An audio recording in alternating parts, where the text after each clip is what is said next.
The September heat in Phoenix, Arizona was suffocating that Tuesday evening when my entire world changed forever. I'm Sarah Mitchell, and at 26, I thought I had my life figured out, working as a social media manager for a tech startup, living in a cozy apartment in Scottsdale, finally free from the toxic grip of my family's expectations. But sometimes, freedom is just an illusion waiting to shatter. I was editing Instagram posts for a client when 3 sharp knocks echoed through my apartment. Not the casual tap of a neighbor or the hurried rhythm of a delivery driver. These knocks were deliberate, almost ceremonial. When I opened the door, my breath caught in my throat. Standing before me was a woman who could have stepped out of a luxury magazine. Designer clothes, perfectly styled blonde hair, and eyes that seemed to calculate the value of everything. They saw. Behind her stood a man in an expensive suit, briefcase in hand, looking like he'd rather be anywhere else. "Sarah Mitchell?" the woman asked, her voice smooth as silk but cold as winter. "Yes?" "My name is Victoria Ashworth. This is my attorney, James Crawford. We need to discuss something that will change your life forever." My heart hammered against my ribs. "I don't understand. Who are you?" Victoria stepped closer, and I caught the scent of her expensive perfume mixed with something I couldn't identify. Desperation, maybe. 26 years ago, you were adopted from St. Mary's Hospital right here in Phoenix. Your birth mother was my daughter, Rebecca. The world tilted sideways. I gripped the doorframe, my knees threatening to buckle. That's impossible. My birth parents died in a car accident. That's what my adoptive parents told me. A smile played at the corners of Victoria's mouth, but it held no warmth. "Oh, my dear girl, there's so much you don't know. Rebecca didn't die in any accident. She died 3 days ago, and in her will, she left you something extraordinary." The attorney stepped forward, opening his briefcase with practiced efficiency. "Miss Mitchell, you've inherited the Ashworth estate, a property worth approximately $12 million, along with various assets totaling an additional $8 million. $20 million. The number hit me like a physical blow. I stared at these strangers on my doorstep, my mind reeling. Why now? Why, after 26 years of believing I was an orphan, was I suddenly an heiress? "I don't want it," I heard myself say. "Whatever games you're playing, I want no part of it." Victoria's eyes flashed with something dangerous. "I'm afraid it's not that simple, Sarah. You see, Rebecca's will comes with conditions. Very specific conditions that involve not just you, but others who have been waiting for this moment for a very long time. Before you dive deeper into this mystery with me, I need to ask a favor. If this story is pulling you in, if you're wondering what dark secrets the Ashworth family is hiding, please hit that subscribe button and give this video a like. Your support helps me bring you more stories like this one. And trust me, you're going to want to hear every twisted detail of what happens next." But Victoria wasn't done. She pulled out a photograph, old, slightly yellowed at the edges. It showed a young woman who looked exactly like me, holding a baby. The resemblance was so striking it made my skin crawl.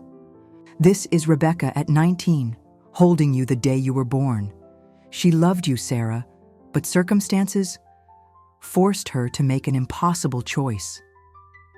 Victoria's voice dropped to almost a whisper. "The same circumstances that led to her death." "What circumstances?" I demanded. But even as I asked, I knew I was falling into whatever trap they'd laid. The attorney cleared his throat. "Perhaps we should discuss this inside, Miss Mitchell. What we have to tell you involves matters that are delicate, dangerous, even dangerous." The word sent ice through my veins, but also awakened something else, a hunger for truth I'd carried my entire life. Every adopted child wonders about their origins, but I'd been told mine was a closed book, sealed forever. By tragedy, Give me one good reason why I should trust you, I said. Victoria reached into her purse and pulled out a small velvet box. Inside was a delicate silver locket I'd never seen before, but somehow recognized. When she opened it, there were two pictures, one of baby me and one of a man with kind eyes and my exact smile. This belonged to Rebecca. Inside is a picture of you and your father. A father who's very much alive, Sarah, and who's been searching for you for 26 years. My father. Alive. The ground beneath my feet felt like quicksand. Everything I'd believed about my life was crumbling, and I had a terrible feeling that this was only the beginning. I let them in, which might have been the biggest mistake of my life.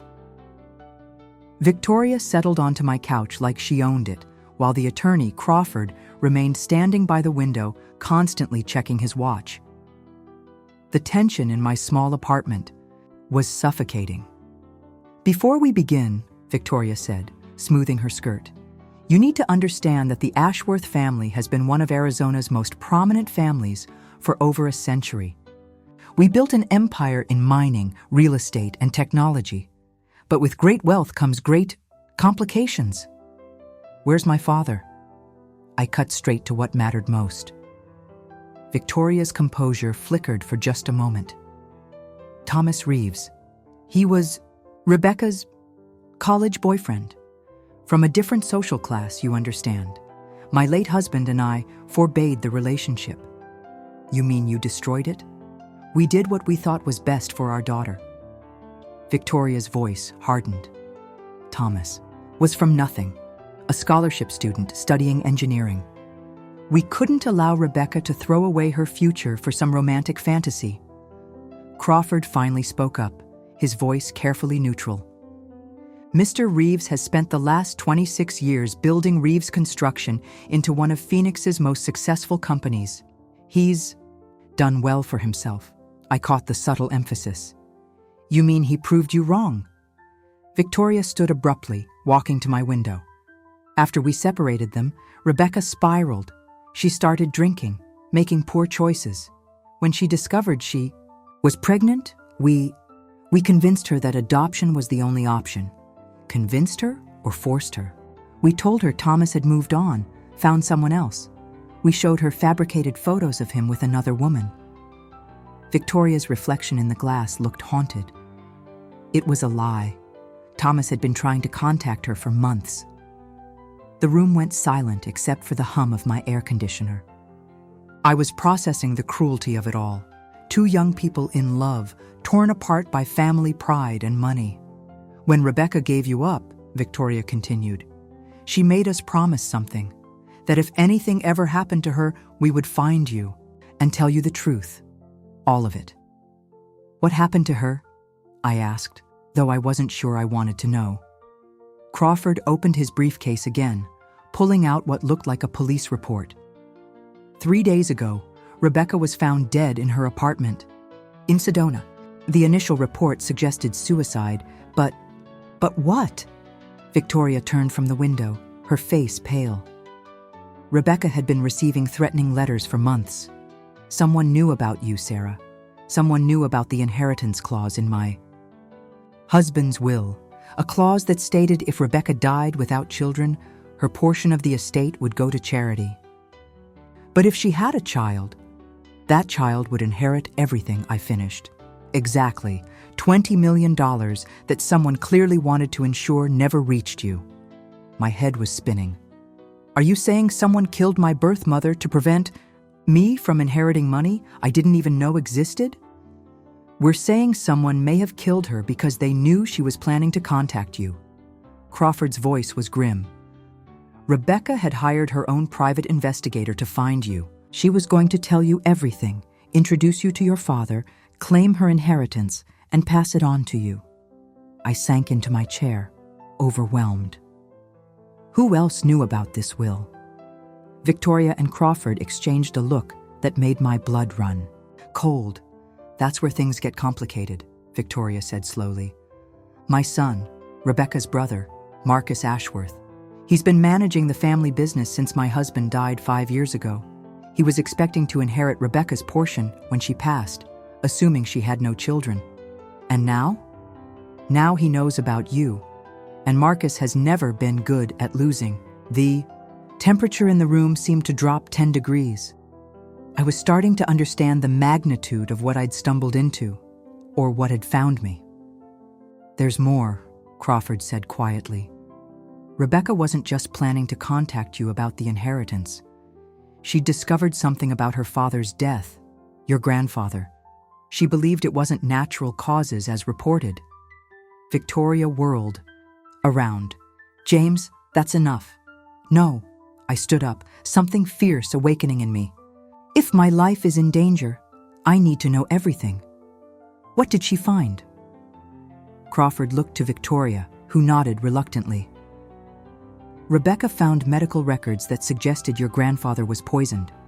She believed Marcus was responsible, that he'd been systematically eliminating anyone who stood between him and complete control of the Ashworth fortune." "And now I'm next," I whispered. "We don't know that," Victoria said quickly, but her voice lacked conviction. "Then why are you here? Why now? Why this urgency?" Victoria pulled out her phone, showing me a text message. "The Mitchell girl has been located. Handle it quietly." The timestamp was from this morning. "We received this from an unknown number," she said. "We knew we had to reach you first." I stared at the message, my hands shaking. Somewhere in Phoenix, someone was planning to handle me. Someone who saw me as an obstacle to $20 million.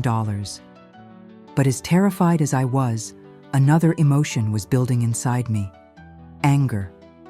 My birth mother had been murdered. My father had spent 26 years believing I was lost to him.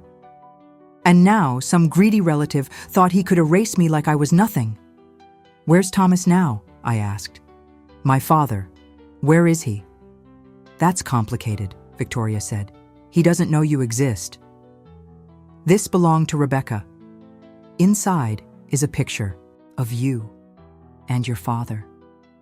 A father who's very much alive, Sarah, and who's been searching for you for 26 years. My father. Alive. The ground beneath my feet felt like quicksand. Everything I'd believed about my life was crumbling, and I had a terrible feeling that this was only the beginning. Victoria's words hit me like a physical blow. "What do you mean he doesn't know I exist?" "When we told Rebecca that Thomas had moved on, we told him she'd terminated the pregnancy." Victoria couldn't meet my eyes. It was the only way to ensure a clean break. I felt sick. For 26 years, my father had believed his child was dead. The cruelty was breathtaking. "We need to tell him," I said, standing. "Right now." Crawford stepped forward. "Miss Mitchell, we need to be strategic about this. If Marcus is watching—" "I don't care about Marcus." The words exploded out of me. "My father thinks his child is dead, and my birth mother was murdered. We're done being strategic." Victoria was quiet for a long moment, then nodded. "You're right. Thomas deserves to know. But Sarah, you need to understand. This revelation will put him in danger too. If Marcus sees Thomas as another obstacle, then we stop running and start fighting back." Something shifted in Victoria's expression. Respect, maybe. "You have Rebecca's fire. She said that once, you know. The day you were born, she said you had fighting spirit." Crawford was making notes in a leather portfolio. "If we're going to do this, we need to do it right. I suggest we arrange a meeting somewhere public, somewhere safe." "Where is he?" I asked. "His construction company has a project site about 20 minutes from here," Victoria said. "But Sarah, before we go, there's something else you need to see." She pulled out another envelope from her purse. This one sealed with wax, my name written across it in elegant handwriting. Rebecca wrote, "This letter to you the day before she died. She wanted you to have it before you met Thomas." My hands trembled as I broke the seal. Inside was a single sheet of paper covered in handwriting that looked remarkably like my own. My dearest Sarah, if you're reading this, then the worst has happened and the truth has finally found its way to you. I've spent every day of the last 26 years regretting the choice I made, the choice that was made for me. Your father, Thomas, is the most honorable man I've ever known. When I was forced to give you up, I thought I was protecting him from our family's poison. Instead, I condemned him to a lifetime of grief and you to a life without knowing how deeply you were wanted. I'm not writing to ask forgiveness. I don't deserve it. I'm writing to warn you. My brother Marcus has always been consumed by greed, but since our father died, he's become something darker. I believe he killed our father, and I believe he will kill anyone who threatens his control of the family fortune. That includes you, but you're not just a victim, my darling daughter. You're a survivor, just like your father. You have his strength and his integrity, and you have something Marcus will never understand, the power of choosing family over fortune. Find Thomas. Tell him the truth. And together, fight for the full life that should have been yours. I love you more than words can express, and I'm sorry I never had the courage to tell you so while I lived. Your mother, Rebecca. I read the letter 3 times before I could speak. When I finally looked up, Victoria was crying. She wrote that after she received the first threatening letter, Victoria said, she knew she was running out of time. The private investigator she hired, I said. Do you know who it was? Crawford nodded. Detective Maria Santos, retired Phoenix PD. She's been investigating Marcus for months. Rebecca wasn't his only victim. The pieces were starting to fall into place, and the picture they formed was terrifying. But I was done being afraid. Call Detective Santos, I said. Set up a meeting, and then we go see my father. Sarah, Victoria said carefully, once we set this in motion, there's no going back. Marcus will know you're a threat. Good, I said, surprising myself with the steel in my voice. Let him know, because I'm not just a threat. I'm his worst nightmare. I'm everything he's tried to destroy, and I'm not going away. We drove to the construction site in Victoria's Mercedes. The leather seats and air conditioning, a stark contrast to my emotional turmoil. As we pulled up to the site office, I saw him. Even from across the parking lot, there was no mistaking the connection. Thomas Reeves stood about 6 feet tall, with graying brown hair and the same green eyes I saw in the mirror every day. He was talking to a worker, his gestures animated, clearly passionate about his work. He built this company from nothing after he thought he lost you, Victoria said softly. Every building has been a monument to his grief. What did you tell him about Rebecca? That she died, that's all. He attended her funeral, Sarah. He mourned the woman he loved and the child he thought never existed. I watched my father laugh at something the worker said, and my heart broke for all the moments we'd missed.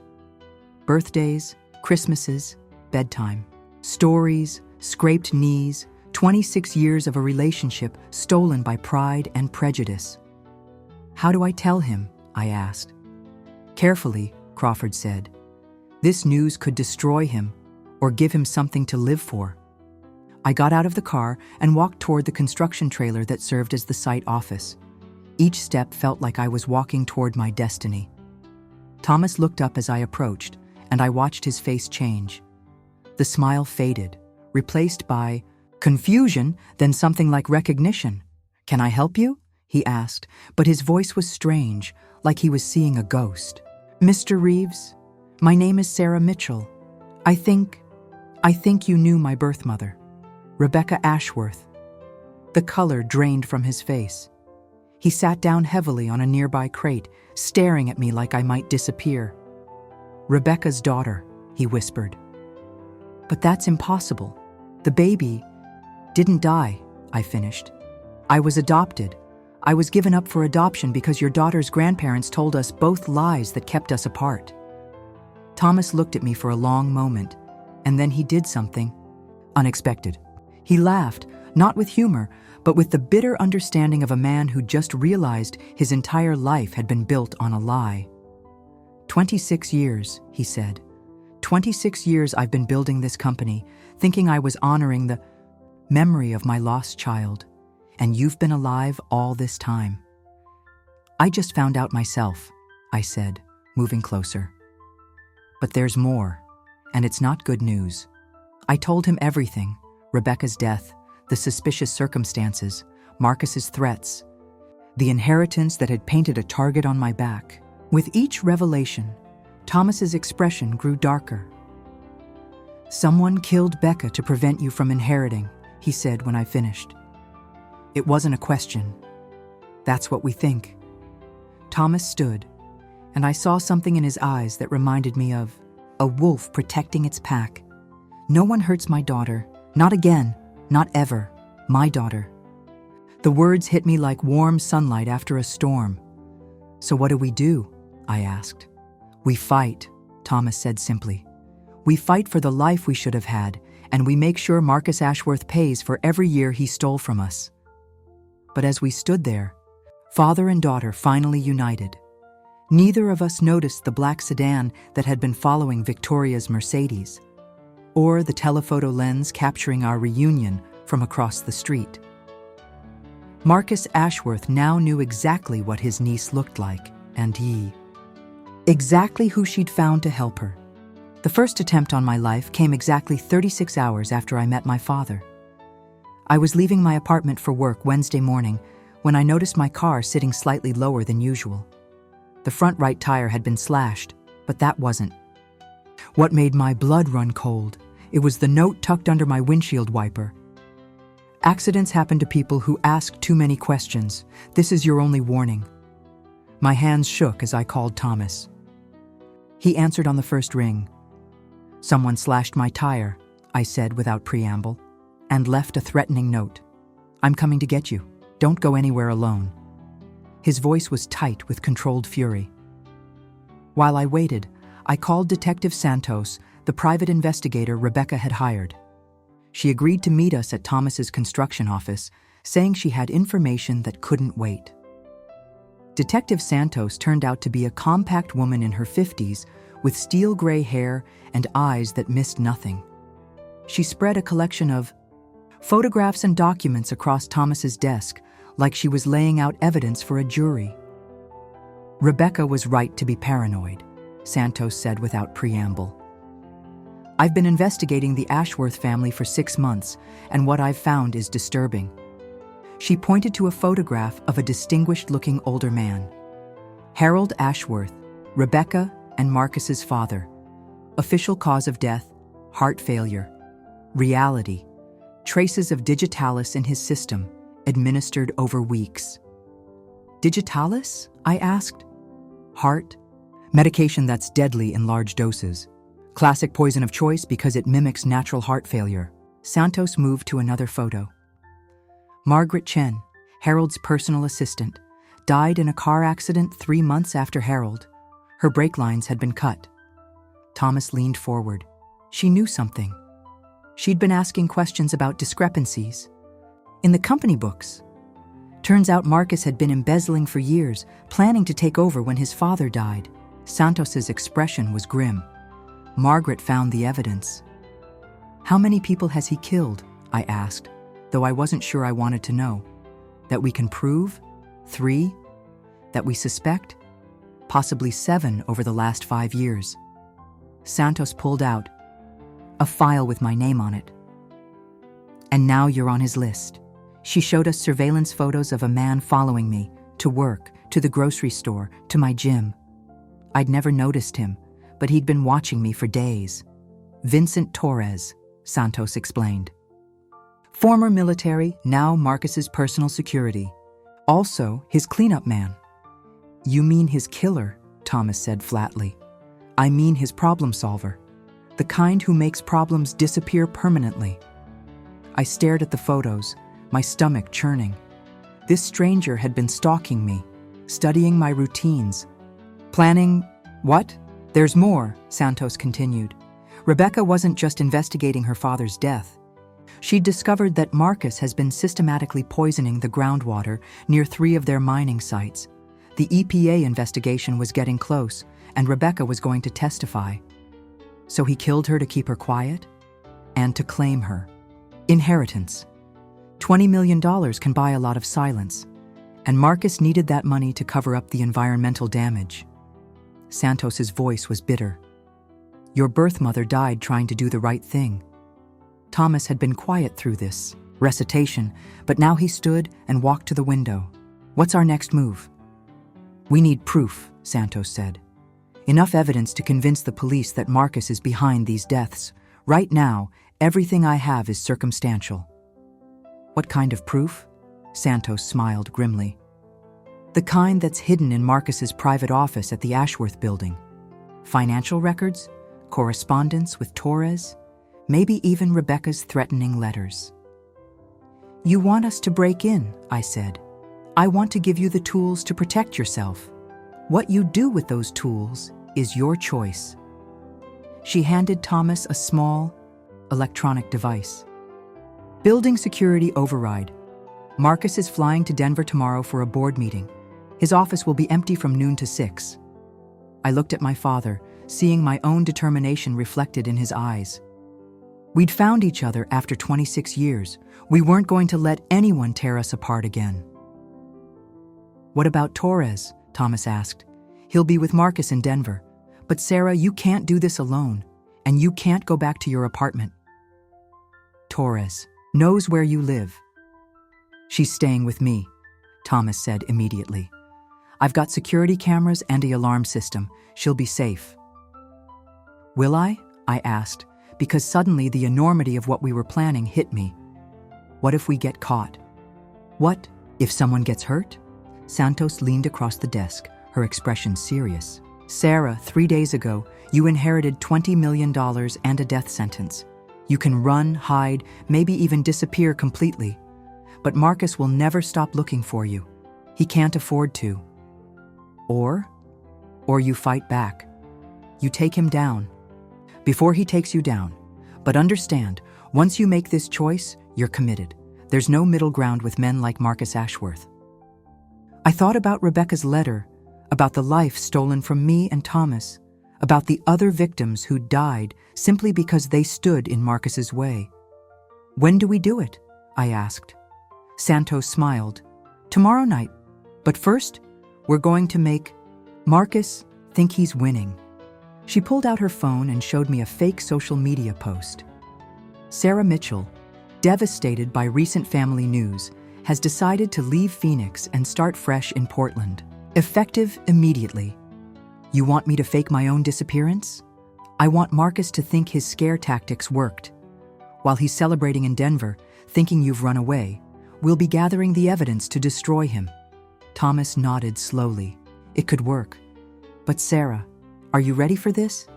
Once we start down this path, there's no going back, I finished. I know. I thought about the 26 years Marcus had stolen from us, about Rebecca dying alone and afraid, about all the future victims if we didn't stop him. Let's do it. But as we made our plans, none of us knew that Vincent Torres had decided not to wait for his boss's permission. That night, as I slept in Thomas's guest room, Torres was already breaking into my abandoned apartment. When he found it empty, he did what any professional killer would do. He started hunting. The Ashworth building at night looked like a monument to corporate power. 30 floors of glass and steel reaching toward the Phoenix sky. Standing in the parking garage at 11 p.m., I felt like David facing Goliath. Last chance to change your mind, Thomas said, checking the security override device Santos had given us. Not happening, I replied, surprised by how steady my voice sounded. Detective Santos emerged from the shadows where she'd been monitoring Marcus's security team. Building's clear, except for one guard on the ground floor. Marcus's flight landed in Denver 2 hours ago, and Torres is with him. What about the cameras? I've got a 20-minute loop programmed. 20 minutes to get in, get what we need, and get out. Santos handed me a flash drive. Everything on his computer gets copied. Every document, every email, every file. We took the service elevator to the 28th floor, where Marcus's corner office overlooked the city like a throne room. The security override worked perfectly. Too perfectly, a voice in my head whispered. Marcus's office was exactly what I'd expected. Leather furniture, expensive art, and a massive desk that screamed power and intimidation. Behind the desk was a wall safe, its digital display blinking red. "Can you crack it?" I asked Santos, working on it. She pulled out a small electronic device and attached it to the safe's keypad. Rebecca gave me some hints about Marcus's psychology. "Let me try a few combinations." While she worked on the safe, Thomas and I searched the office. I found Marcus's computer unlocked, another detail that should have worried us, and began copying files. Financial records, emails, personnel files on Vincent Torres, everything we needed to build a case against him. "Got it," Santos called, softly. The safe door swung open, revealing stacks of documents and what looked like several cell phones. I was reading through Marcus's correspondence with Torres when I found it. A detailed plan for my elimination, complete with timeline and contingencies. According to the documents, I should have been dead 2 days ago. "Thomas," I called urgently, "look at this." The plan was meticulous and chilling. Torres was supposed to stage my death as a suicide, leaving a note confessing to depression over learning about my birth family's dysfunction. The inheritance would then pass to Marcus as Rebecca's only surviving relative. "Bastard had it all figured out," Thomas muttered, photographing the documents with his phone.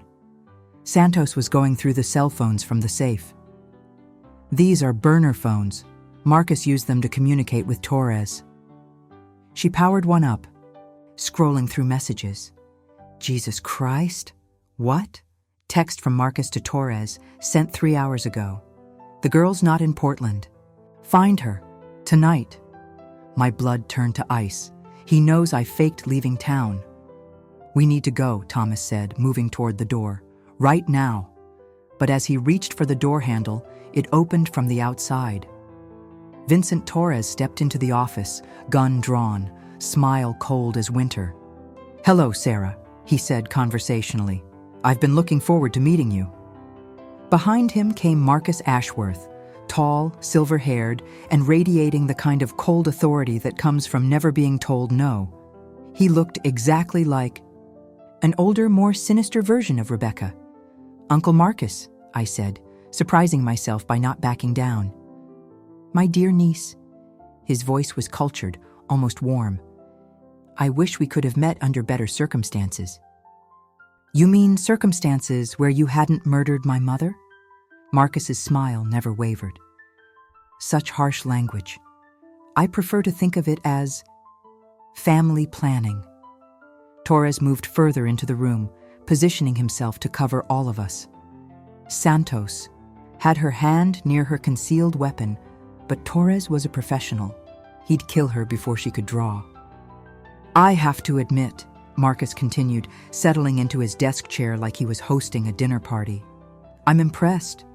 Rebecca always said you'd be clever, but this little investigation exceeded my expectations."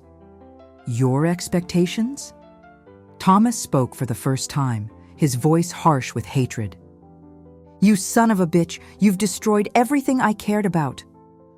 "Oh, please. I saved you from a lifetime of poverty, Thomas. Rebecca would have dragged you down into our family's complications. I did you a favor. By lying to us, by protecting you from the truth about what she became. Did you know your precious Rebecca was embezzling from the family foundation? Skimming money meant for cancer research to fund her drinking problem?" "That's a lie," I said. Marcus opened his desk drawer and pulled out what looked like financial records. "Is it?" Rebecca had quite a gambling problem toward the end. Poker games, horse races, online betting. She owed some very dangerous people a great deal of money. I looked at Santos, who was studying the documents with a frown. "These are fake," she said finally. "Professional forgeries, but fake." Marcus's mask slipped for just a moment, revealing something ugly underneath. Detective Santos, always so thorough, It's unfortunate you won't be able to share your expertise with anyone else. Torres raised his gun, pointing it at Santos's head. Wait, I said quickly. Before you kill us all, I have a question. Oh? Why did you really kill Rebecca? Not some bullshit about gambling debts or family honor. The real reason. Marcus studied me for a long moment, then laughed. You want the truth? Fine. Rebecca discovered that our father didn't just die of heart failure. She found medical records proving he was poisoned, and she was stupid enough to confront me about it. So you killed her. I eliminated a threat to the family business. Rebecca had no vision, no understanding of what it takes to maintain power in this world. She would have destroyed everything our family built. By exposing your crimes? By choosing conscience over common sense. Marcus's voice turned cold. The same mistake you're making now. Torres shifted his stance, preparing to fire, but Thomas suddenly dove across the room, tackling the gunman.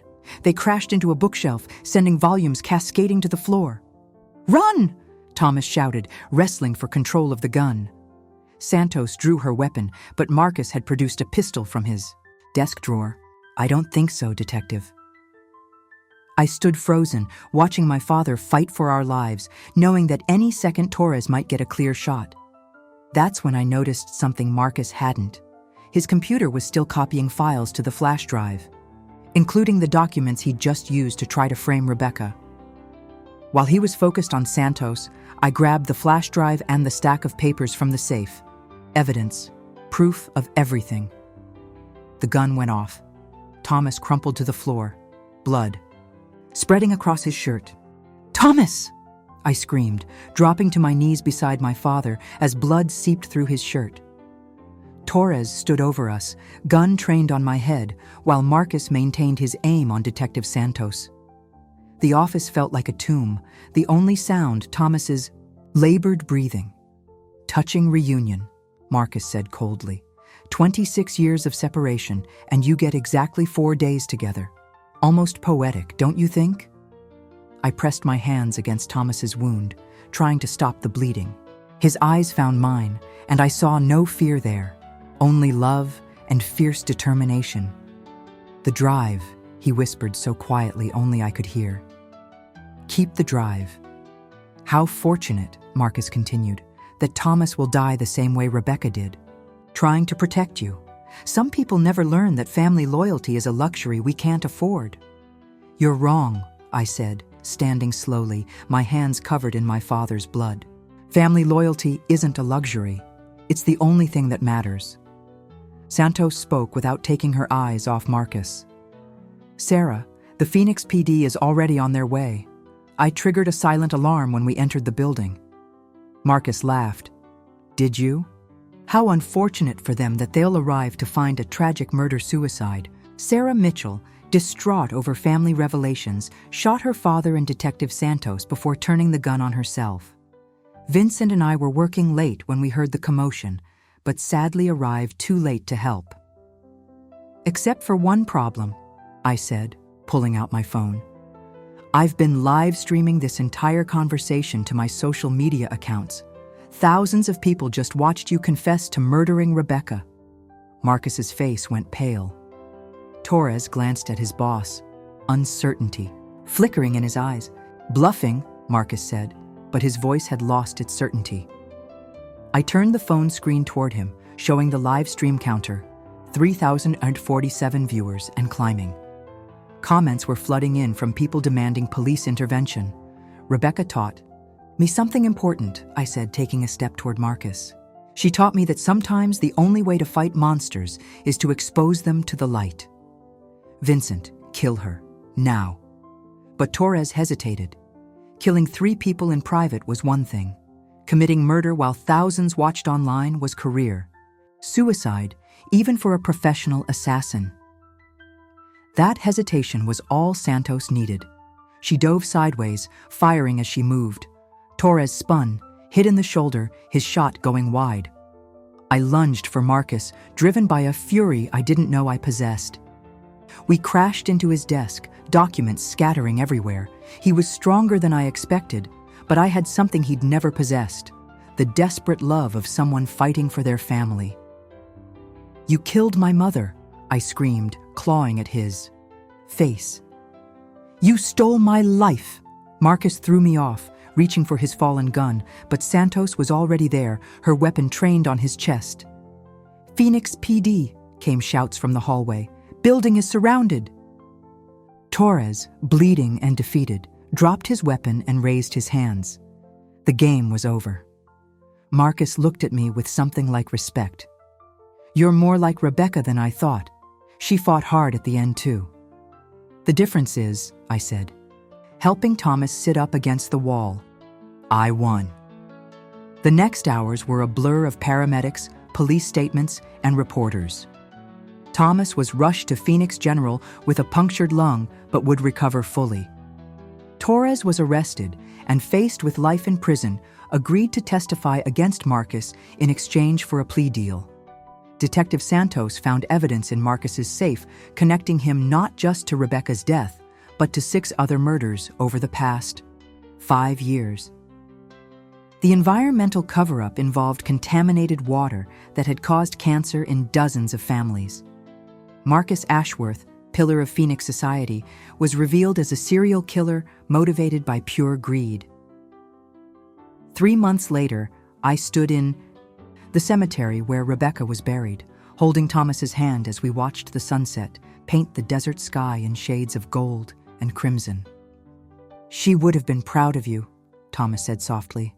"Standing up to him like that, fighting for the truth." "I was fighting for us," I replied. "For the family we should have been."